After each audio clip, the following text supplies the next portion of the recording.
অতি সত্তর লালমনিরহাট এয়ারপোর্ট চালুকে এখানে ফাইটার বিমান সহ যুদ্ধ বিমান দিয়ে ওই এলাকায় আতঙ্কিত করে রাখা হচ্ছে। কোনো কিছু নেই, আমরা ট্রেনিং ফেলে দিয়েছিলেন, আমরা অস্ত্র জমা দিয়ে দিয়েছিলেন, সঙ্গে করে দিয়েছি। আমরা তাদের বিরুদ্ধে প্রতিবাদ তারাও বিবৃতি দিয়েছেন, আমরা তাদের পাশে আছি, তাদের বক্তব্যের সম্পর্কে আমরা মত বিনিময় করতে পেরেছি।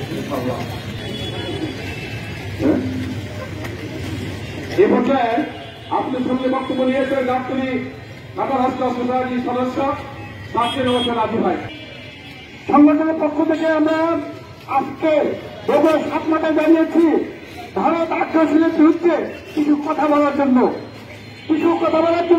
অতি সত্তর লালমনিরহাট এয়ারপোর্ট চালুকে এখানে ফাইটার বিমান সহ যুদ্ধ বিমান দিয়ে ওই এলাকায় আতঙ্কিত করে রাখা হচ্ছে।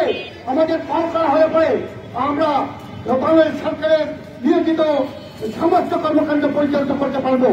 আমার এই বক্তব্য দিয়ে আমি আমার বক্তব্য শেষ করছি। নিজেদেরকে রুখে দাঁড়ানোর জন্য একত্রিত হয়েছি। আমরা সবাই ঐক্যবদ্ধ হয়ে থাকবো। আমরা সেই ভারতকে বুঝিয়ে দিব বাংলাদেশের সশস্ত্র বাহিনী, বাংলাদেশ সেনাবাহিনী, নৌবাহিনী, বিমান বাহিনী যারা আমরা এই বাংলাদেশকে স্বাধীন করেছিলাম, তারা এই দেশকে রক্ত দিয়ে স্বাধীন করেছি। আমরা এই বাংলাদেশ থেকে বিতাড়িত হই নাই, আমরা এখনো বাংলাদেশে আছি। আমরা বাংলাদেশের 20 কোটি মানুষের সাথে আছি। বাংলাদেশের 20 কোটি মানুষের সঙ্গে নিয়ে আমরা রুখে দাঁড়াবো। কোন অবৈধ, কোন চাঁদবাজ, কোন দালাল, কোন দুর্নীতি, কোন অরাজনৈতিক নেতা, কোন কুসংস্কার দেশের মানুষের পাশে আমরা থেকে তাদেরকে রুখে দাঁড়াবো। যদি আমরা ইচ্ছা করি আমরা ট্রেনিং প্রাপ্ত 9 লক্ষ 10 লক্ষ মানুষ অবসর আমরা ইচ্ছা করলে তাদের বিরুদ্ধে প্রতিরোধ করে তুলতে পারবো। তাই আপনাদের সকলের সহযোগিতা কামনা করি। এ পর্যায়ে আজকে বগুড়া জেলা অবসরপ্রাপ্ত সশস্ত্র বাহিনী কল্যাণ সোসাইটি কর্তৃক আয়োজিত ভারতের আগরতলায় সহকারী হাইকমিশনার অফিসে ভাঙচুর, লুটপাট এবং আমাদের জাতীয় পতাকা পদদলিত করায় উপলক্ষে আজকের এই বিক্ষোভ মিছিল। এই বিক্ষোভ মিছিলে উপস্থিত আছেন আমাদের বগুড়া জেলার বিভিন্ন থানা থেকে আগত সম্মানীয় দেশীয়বৃন্দ, আমাদের সংগঠনের বিভিন্ন পর্যায়ের নেতৃবৃন্দ, আমার সম্মুখে উপস্থিত সাংবাদিক ভাই বন্ধুরা এবং সামনে উপবিষ্ট এবং সামনে দাঁড়ানো আমার বগুড়া জেলার প্রাণপ্রিয় জনগণ, সবাই আমার সালাম নিন। আসসালামু আলাইকুম। আপনারা জানেন আজকে আমাদের বাংলাদেশে যে অবস্থা বর্তমানে বিরাজ করছে তার কারণ বিগত স্বৈরাচারী সরকার পদদলিত পররাষ্ট্রনীতি কারণে আমাদের এই ভারত বিরোধী যে চক্রান্ত যেটা চলতেছে সেটা তাদের এই দুঃসাহস দেখাইতেছে। এই কারণে তো আমি সর্বপ্রথম এই সরকারের কাছে অনুরোধ রাখবো, সমতা ভিত্তিতে পররাষ্ট্রনীতি গঠিত করে এই সংস্কারটা প্রথমেই করতে হবে, যাতে আমাদের পার্শ্ববর্তী দেশ আমাদের এই বিভিন্নভাবে আমাদের হ্যারাসমেন্ট করা, আমাদের বাংলাদেশের উপরে উস্কানিমূলক বক্তব্য দেওয়া, এর থেকে যেন তারা বিরত থাকতে পারে। আপনারা জানেন ভারতের জনগণ সঙ্গে আমাদের কোনো বিরোধিতা নাই। আমরা তাদের সঙ্গে বিগত দিন বহু বছর থেকে, স্বাধীনতার পর থেকে বন্ধুত্ব সহ আচরণ আমাদের, তাদের সঙ্গে আমাদের আত্মসম্পর্ক ছিল। কিন্তু এই গেরুয়া পোশাক পরিহিত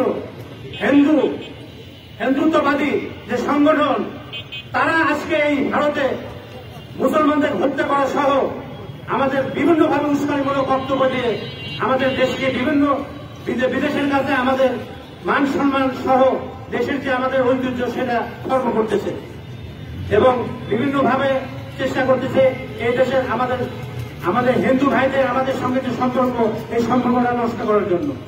তো আমি আশা করব যে আমাদের এই পররাষ্ট্র নীতি যেন সমতার মাধ্যমে অতি জরুরিভাবে যেন গঠিত হয়।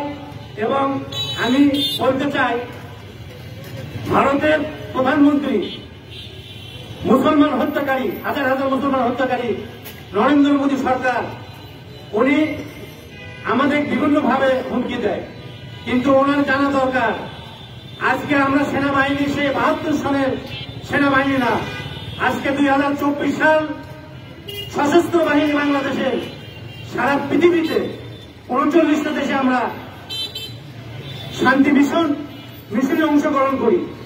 এবং আমাদের এই সেনাবাহিনী অবসরপ্রাপ্ত সহ সেনাবাহিনী এবং আমাদের দেশের জনগণ ১৭ কোটি জনগণ আমাদের সঙ্গে আছে।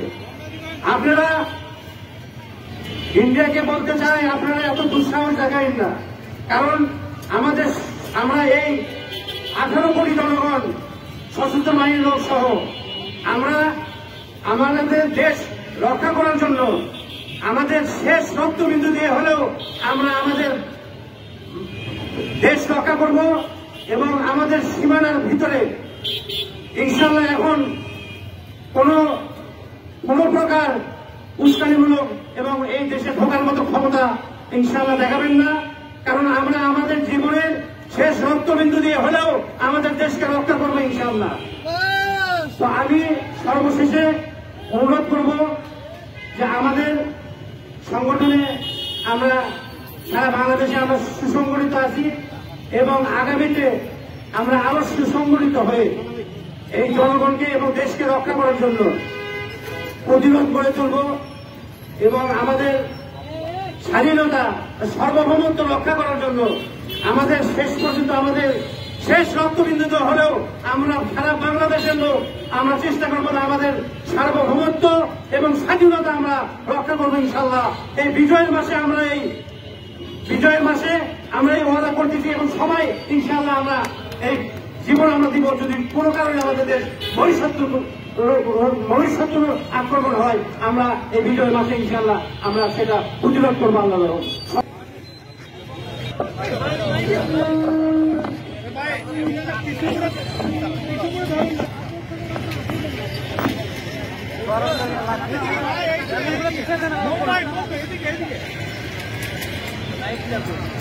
প্রিয় বগুড়াবাসী, প্রিয় বগুড়াবাসী